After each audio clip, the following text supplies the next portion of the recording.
There's war in the Middle East, with news of rockets, attacks, bombings and other terrible events every day. Today we take a look at the impact of the conflict on football in the region.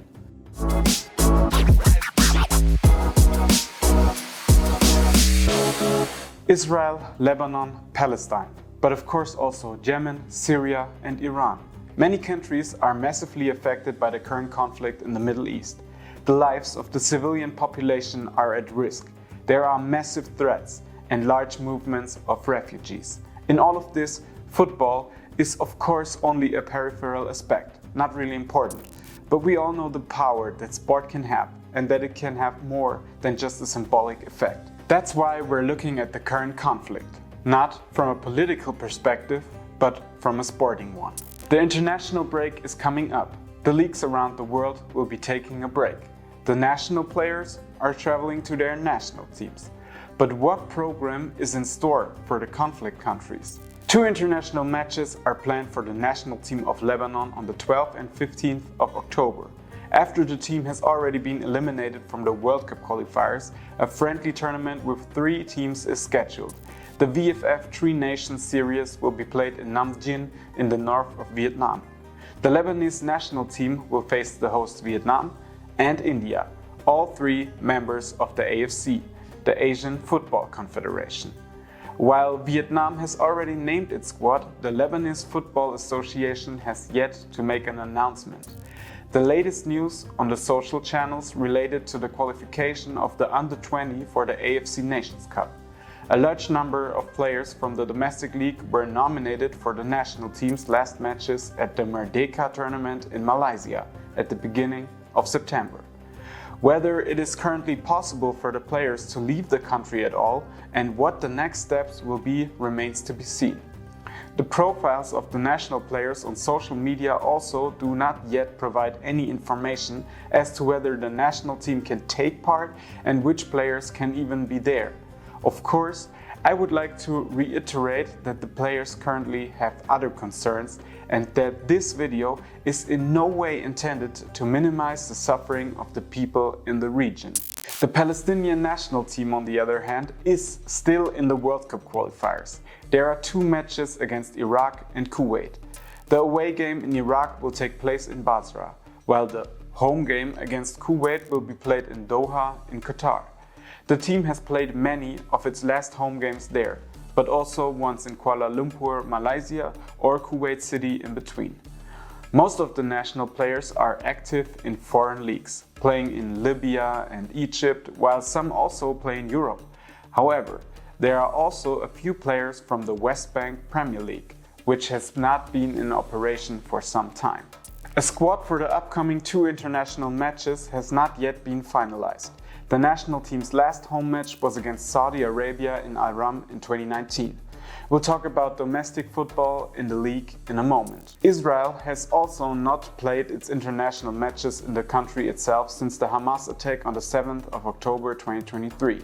Since then, the home games have been played in Hungary, including the upcoming Nations League match against France, followed by a game in Udine against Italy. The national team is largely made up of players from the domestic league, many of whom play in Tel Aviv or Haifa, areas that are directly affected by the conflict. The squad for the 2 international matches has also already been announced. And of course, the players affected have also been nominated again. And of course, a brief look at the other nations directly affected by the conflict. While Yemen have continued to take a break since dropping out of the World Cup qualifiers and no international matches are planned. Home games have not been played at home for a long time anyway. Syria are taking part in the King's Cup in Thailand. The first match there will be against Tajikistan, with all matches taking place in Songkhla. Iran, probably the strongest football nation in the region and the only one to regularly take part in the World Cup, will first play in the World Cup qualifiers in Uzbekistan and then its home game against Qatar in Mashhad, the country's 2nd largest city in the northeast. On the 24th of September, the Football Federation of Lebanon published a statement announcing that all football matches at national level would be suspended indefinitely. The domestic league had only just started with the first match day. The second match day was then scheduled for last weekend, but these games have now been cancelled for the time being. What happens next will of course depend on how the conflicts develop. The clubs and especially the stadiums are of course currently also in demand as social meeting points for people who have had to leave their homes. Football in Palestine, so in the Gaza Strip and West Bank, has long since come to a standstill. The horrors of war naturally do not allow for regular football operations. The last season started in July 2023 and was suspended indefinitely on the 6th of October 2023. Play has not yet resumed. The largest stadium in Gaza City, the Palestine Stadium, was hit by Israeli airstrikes and has not been usable since then. There are even media reports that the remains of the stadium have been turned into a prison. Although the national team can continue to play its matches, a national league is out of the question under the current circumstances. There are also currently no regular matches taking place in the West Bank. The new season of the Israeli Premier League has been underway since August, and the conflicts have not yet had a major impact on the sporting competition. However, some league matches have to be played without spectators. For example, the match between Hapoel Hadera and Ironi Kiryat Shmona on the 5th of October will be played without spectators in the stands. A match on the 1st of October had to be cancelled due to the threat situation. Beitar Jerusalem were due to host Maccabi Haifa at the Teddy Stadium in Jerusalem, but the game was postponed. A regular match day is now scheduled for the weekend, but cancellations and postponements are of course possible at short notice.